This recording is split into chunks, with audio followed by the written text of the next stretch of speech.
The morning of the 18th of June, year 1815, began not with the clash of steel but with silence. The fields near the quiet Belgian village of Waterloo lay soaked from the night's rain, the air heavy with mist, boots pressed into mud, hooves squelched, and the scent of damp earth mixed with distant echoes of artillery. The battlefield did not yet roar, but it breathed expectant. Here, the fate of Europe waited for the sun to rise. But to understand why, we must return to the firestorm that had swept through France just months earlier. After nearly a decade of continental warfare, Napoleon Bonaparte had been forced to abdicate in the spring of the year 1814. Exiled to the island of Elba, he was presumed defeated, his empire dissolved. But for a man who had crowned himself emperor, who had redrawn the map of Europe through audacity and force, silence was never his endgame. In March of the following year, he escaped Elba, landed on the French coast, and marched north. Town after town welcomed him. Soldiers sent to arrest him laid down their arms. His charisma was undiminished. The 100 Days had begun. The powers of Europe reacted with alarm. Austria, Russia, Prussia, and Britain, who had only just declared peace, now hastily reassembled their forces. They formed the Seventh Coalition and declared Napoleon an outlaw, a disturber of the peace. The goal was clear: destroy him before he could rebuild. But Napoleon, ever the strategist, saw an opportunity. He knew that his enemies were scattered, their armies still massing. If he could strike fast, if he could divide and conquer, he might yet secure his empire again. His plan was bold. He would march north into what is now Belgium, striking between the British-led forces under the Duke of Wellington and the Prussian army commanded by General Blücher. If he could defeat them separately before they joined, he might break the coalition's will to fight. This was a familiar stratagem he had executed brilliantly in previous campaigns. But time was his greatest enemy. The terrain near Waterloo suited Wellington more than Napoleon. The British commander had chosen a position just south of the village of Mont-Saint-Jean, placing his troops along a low ridge flanked by key farms Hougoumont to the west and La Haye-Sainte near the center. This location provided natural defenses and clear fields of fire for musket and artillery. The roads leading to Brussels ran directly behind him. Should he fall, the capital would lie exposed. Napoleon, on the other hand, was confident. He commanded a seasoned force of around 72,000 men veterans, hardened by years of campaigning. Though slightly outnumbered by the combined Allied forces, he believed his superior leadership and cohesion would carry the day. His army included heavy cavalry, elite infantry, and a formidable artillery train. But the skies did not cooperate. On the night before battle, torrential rain fell. The ground turned to mire. Wagons became bogged down, and artillery lost its mobility. The emperor, ever attentive to timing, delayed the attack until the ground dried. That decision, though logical, would cost him. Each passing hour gave the Prussians more time to close the distance. Still, Napoleon believed he could shatter Wellington's line before Blücher arrived. At dawn, the French army stirred. Troops formed ranks along the ridge of La Belle Alliance. Drummers beat a slow rhythm. Officers barked orders. And as the mists lifted, both sides could see the other, stretched across the rolling countryside. Between them, wheat fields trampled by boots, ditches filled with rainwater, and a killing ground where history would be written. The French emperor was not the man he had once been. His health had declined. Some accounts suggest he suffered from stomach pain or even illness during the campaign. But his mind remained sharp. He surveyed the enemy lines through a telescope, noting their disposition. Wellington's army, a mix of British, Dutch, Belgian, and German troops, stood firm but lacked full cohesion. Many were inexperienced. Napoleon believed he could break them. His orders were clear: pin the enemy on the ridge, draw their reserves, then deliver the decisive blow with his Imperial Guard. This was not just a battle, it was a checkmate in motion, a final gambit to seize back the destiny he believed was rightfully his. But as his staff officers spread his commands and the drums quickened to the pace of war across the field, the Allies prepared. Wellington, calm beneath his cloak, sat atop his horse Copenhagen, scanning the fields with cold precision. He had faced Napoleon's marshals before, but never the emperor himself. This would not be a skirmish, nor a clash of ambition. It would be a reckoning. One empire clawing to rise again, another standing firm to stop it. The chessboard of Europe was set. And as the morning mists finally gave way to sunlight, Napoleon's cannon thundered. The Battle of Waterloo had begun. The heavy rain that had drenched the fields during the night left behind a morass of mud and uncertainty. Cannons and caissons struggled through the mire. Boots sank with every step. Horses slipped as they moved into position. For Napoleon Bonaparte, this was more than inconvenience. It was a delay that rippled through time. He had intended to strike at dawn, as he had done so often before. But the soaked ground would render his artillery ineffective, robbing him of one of his most lethal advantages. And so, the emperor waited. By late morning, the sky had cleared. The rising sun revealed green fields bruised by war's anticipation. The guns were rolled forward, laboriously positioned on elevated ridges. French gunners, clad in dark blue and red, swabbed barrels in calculated range. Drummers signaled formations into place. From La Belle Alliance, Napoleon gave the order.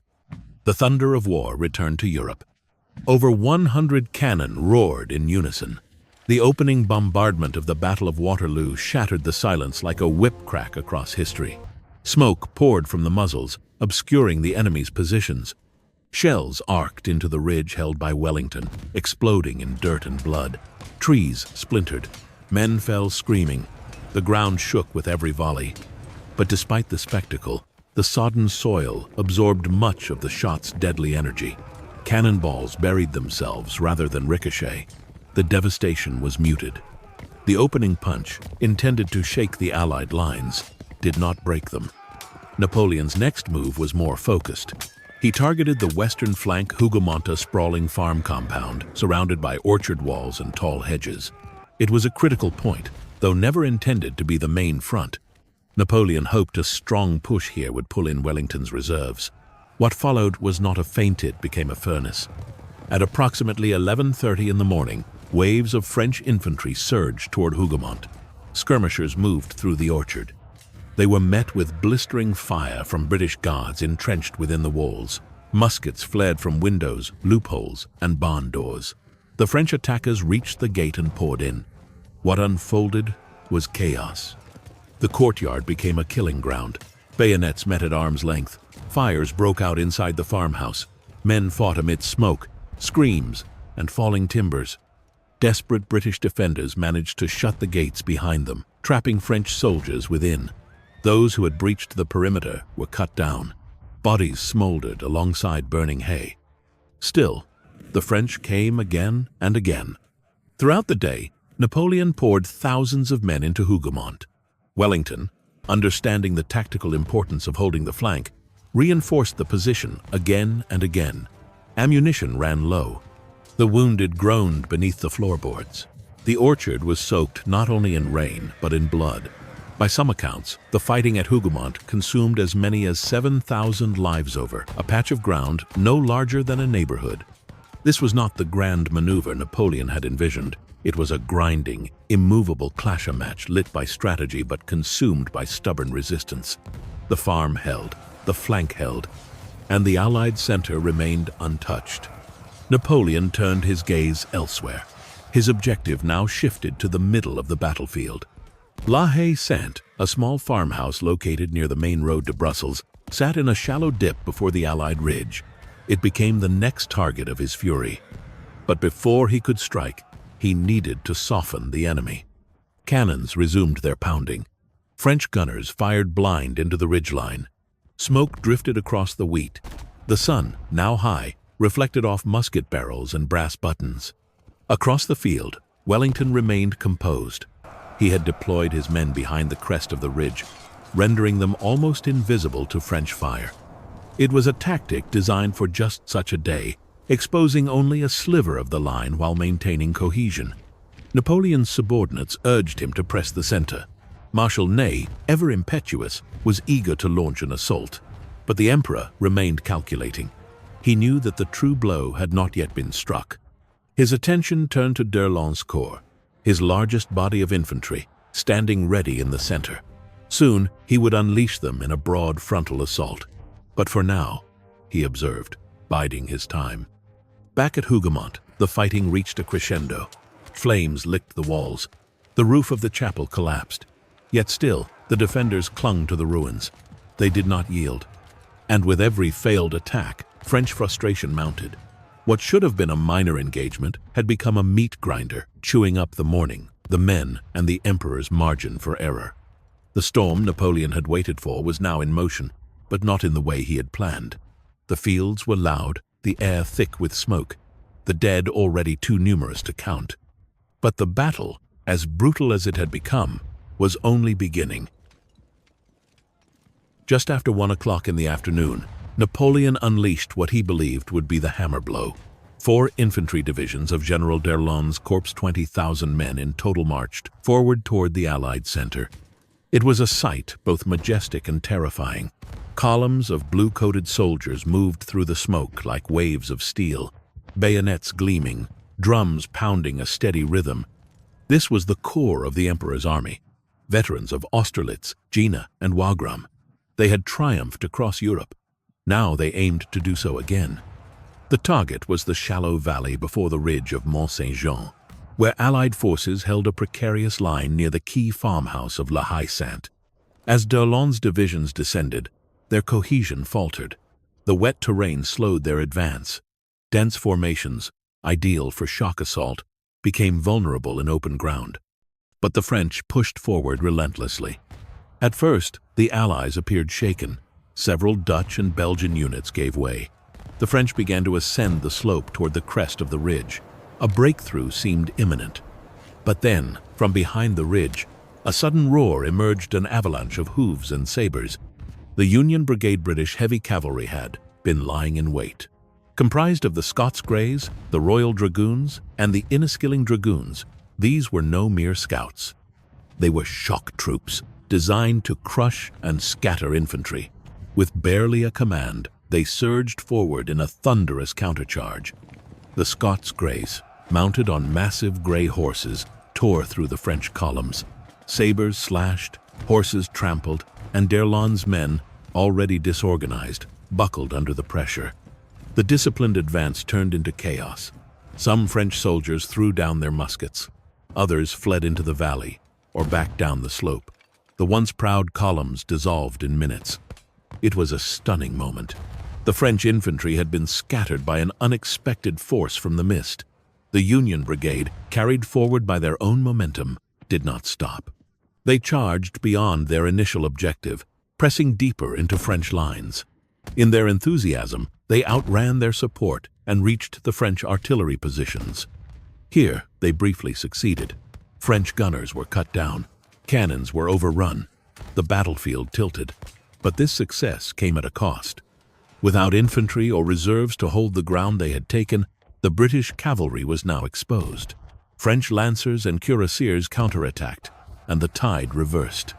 The Union Brigade, isolated and overextended, suffered severe casualties. Many of their number, including Colonel Hamilton of the Scots Greys, were killed. The rest limped back toward Allied lines, diminished. Napoleon watched the melee unfold from La Belle Alliance. His jaw tightened. He had seen opportunity turn to ash before, but this reversal was sharp. The failed assault by d'Erlon and the costly cavalry clash had thrown his timetable into disarray. Still, he had more cards to play. Marshal Ney, blood-stirred by the battle, now pushed for a bold move. He believed the Allies were retreating. The British lines had absorbed the shock of the French advance and briefly disappeared behind the ridge. Ney misread the movement as collapse. Without waiting for Imperial confirmation, he ordered a massive cavalry assault. French cuirassiers, carabiniers, and dragoons, thousands strong, began forming in columns. These were heavy cavalry, iron breastplates gleaming, plumes dancing above polished helmets. They thundered across the field like a tidal wave of steel. The problem was, the British were not retreating. They were reforming. Wellington had anticipated this. His infantry formed square formations tight-knit, hollow rectangles with bayonets pointed outward on all sides. It was the textbook counter to cavalry. The French rode into a wall of fire and steel. Charge after charge pounded the Allied ridge, but the squares held. Cannon fire from the Allied artillery ripped through the French horsemen. Muskets fired at close range. The bodies of men and animals began to pile up, clogging the narrow paths up the slope. Ney, unrelenting, sent in more cavalry, often without infantry or artillery support. It was valiant, even magnificent, but it was doomed. The French cavalry assaults went on for over 2 hours. At one point, Ney's 5th horse, shot from beneath him, raged across the field on foot, demanding more troops. He believed one more push could break the line, but no breakthrough came. In the aftermath, the valley between the ridges became a graveyard. Broken lances, shattered cuirasses, blood-soaked banners.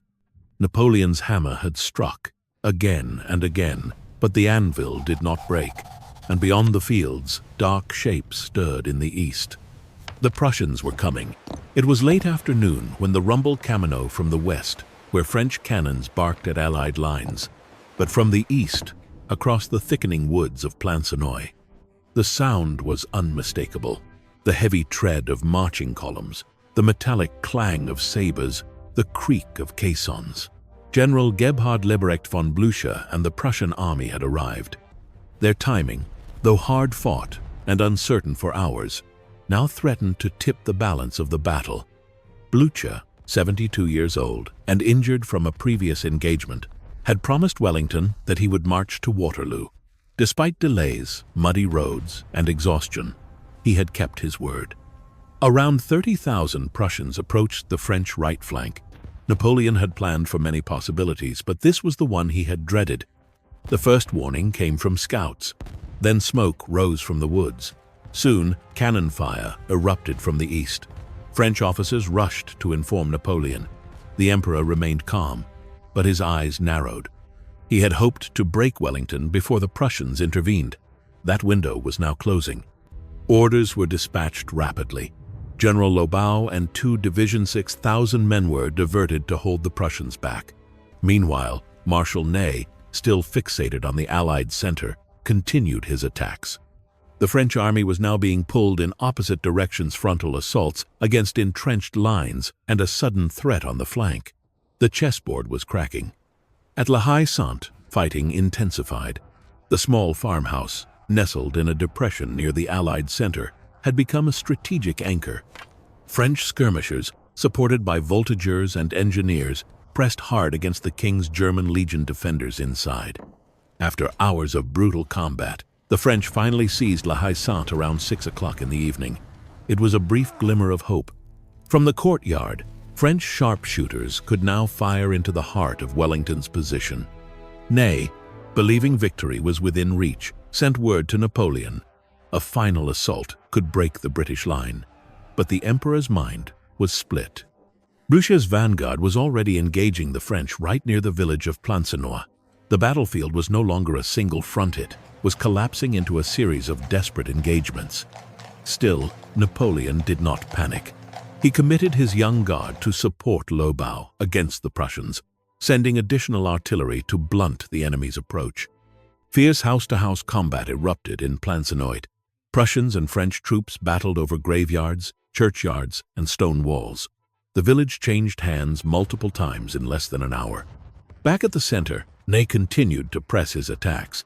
He had no cavalry left, only battered infantry and limited artillery support. He had ridden directly into musket fire, rallied broken regiments, and fought with saber in hand, but no breakthrough came. The British still held the ridge, and now they began to counterattack. Napoleon stood at La Belle Alliance, watching smoke rise from both east and north.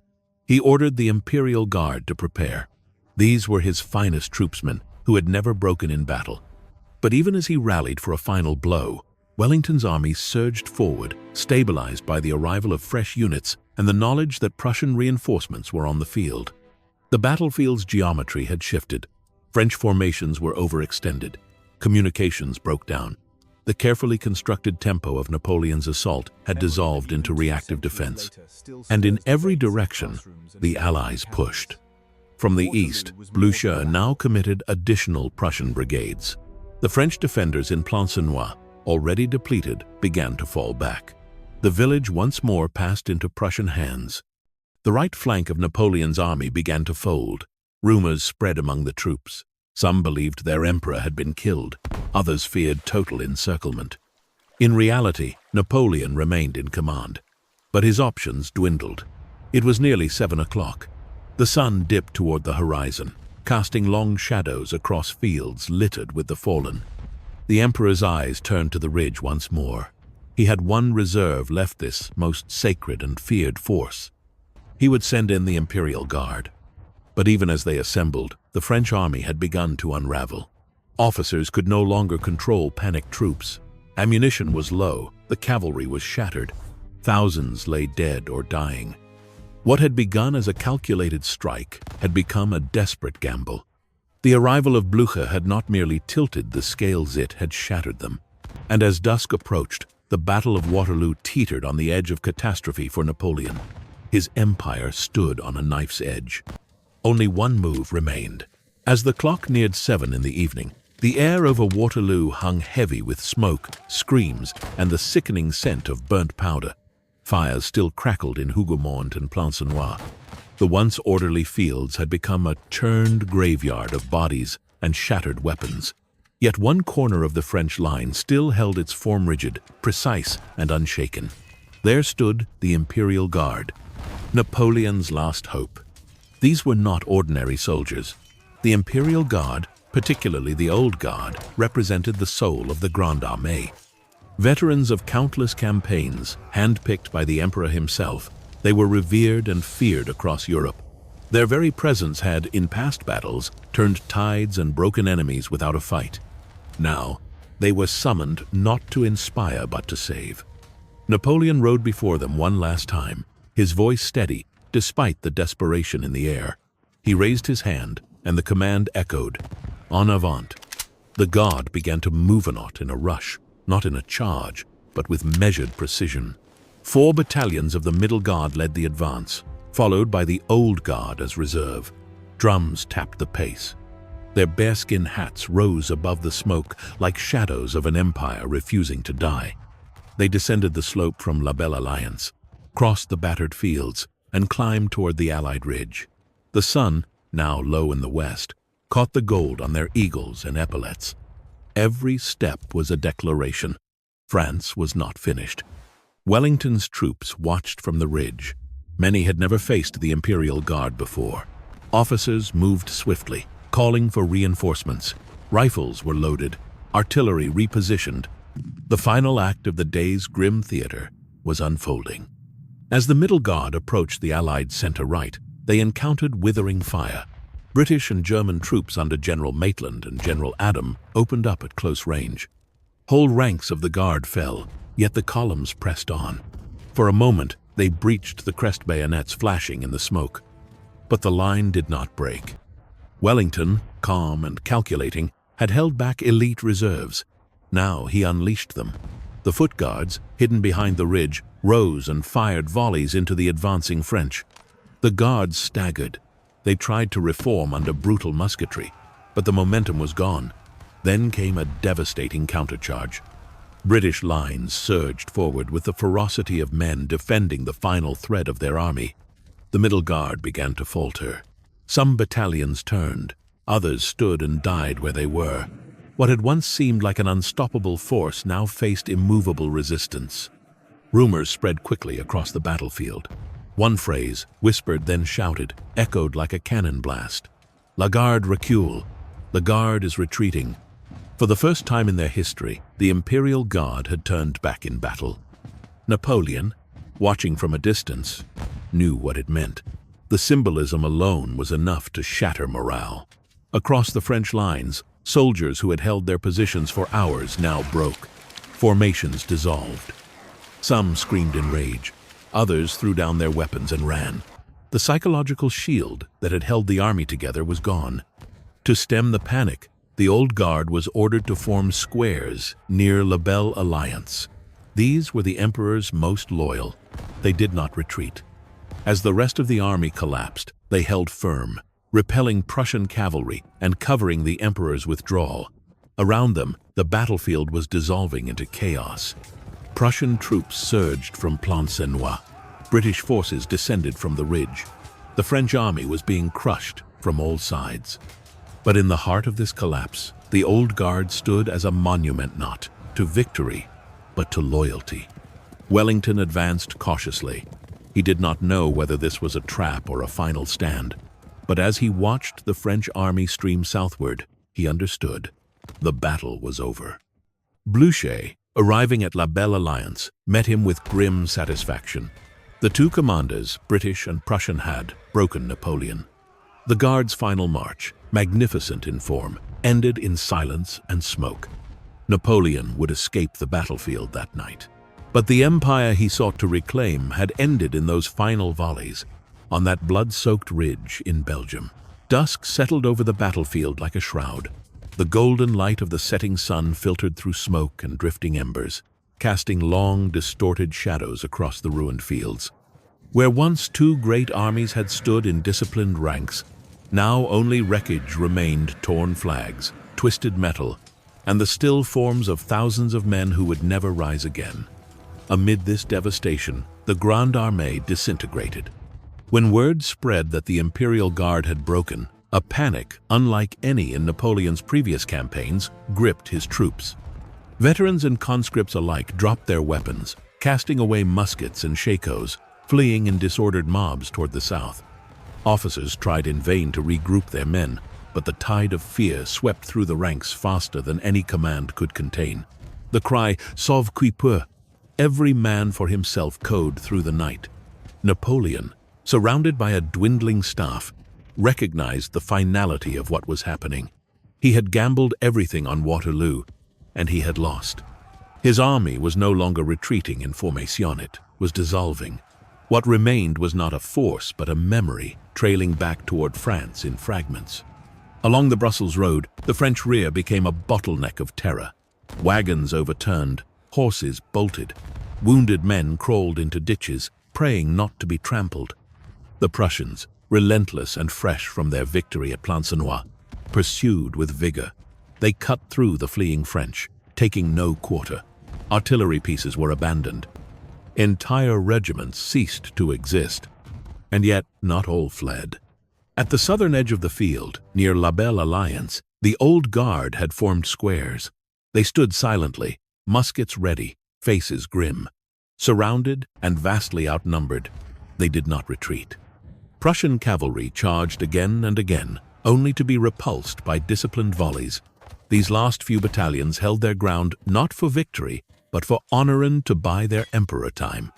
Napoleon approached one of these squares. His horse, mud-slick and exhausted, trembled beneath him. Officers urged him to leave, to save himself, to avoid capture. He nodded, but lingered for a moment, locking eyes with the men who had followed him from Marengo to Moscow. He raised his hand in silent salute. Then he turned and rode into the smoke. The emperor escaped Waterloo under cover of night. He returned to France, not as a conqueror but as a fugitive. The dream of resurgence the 100-day shad lasted less than 4 months. By the time he reached Paris, the myth had unraveled. In the days that followed, Napoleon attempted to rally political support, but the truth could not be masked. The French Senate turned against him. Calls for his abdication mounted. On the 22nd of June, he abdicated the throne for the second time. This time, there would be no Elba. British and Prussian authorities refused any possibility of leniency. Napoleon sought asylum in America, but was denied escape. He surrendered to Captain Frederick Maitland aboard the HMS Bellerophon and was taken into British custody. The choice of exile was deliberate and cruel. He would be sent not to a Mediterranean island, but to a wind-lashed outpost in the South Atlantic St. Helena. There, under constant surveillance, far from the courts of Europe and the columns of soldiers he once commanded, he would live out his final years in isolation. For France, the cost was immense. Nearly 25,000 French soldiers were killed, wounded, or missing at Waterloo.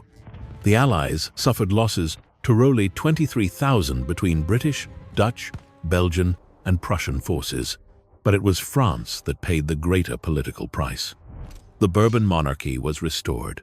The Napoleonic legacy, though destined to endure in memory and myth, was officially extinguished.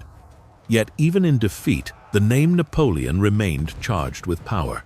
He had reshaped Europe, rewritten the rules of warfare, and elevated ambition to a force of history.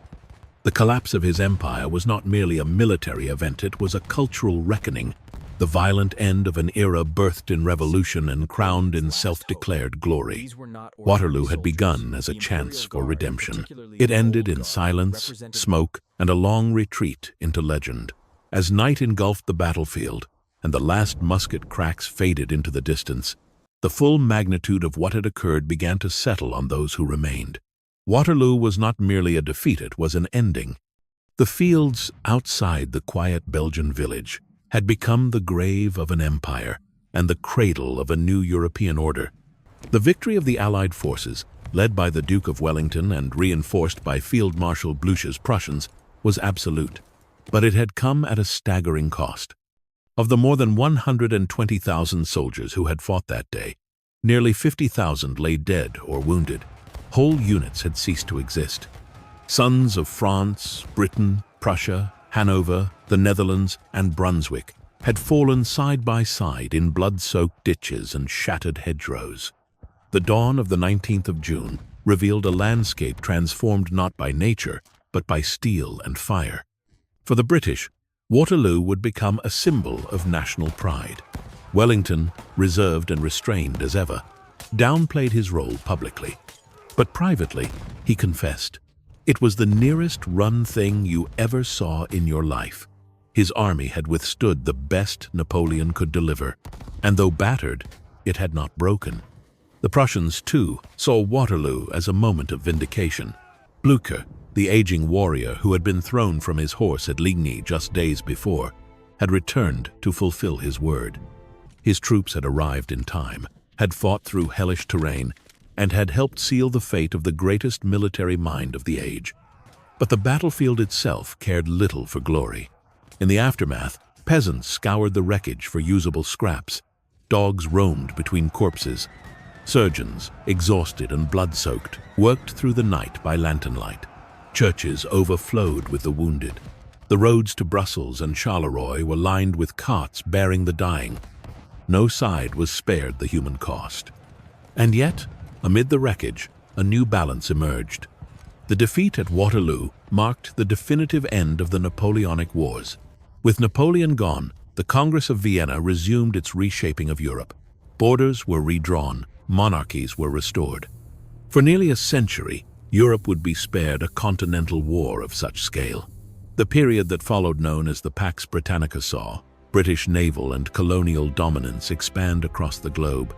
But the shadow of Waterloo lingered. For France, the loss was more than military. It was existential.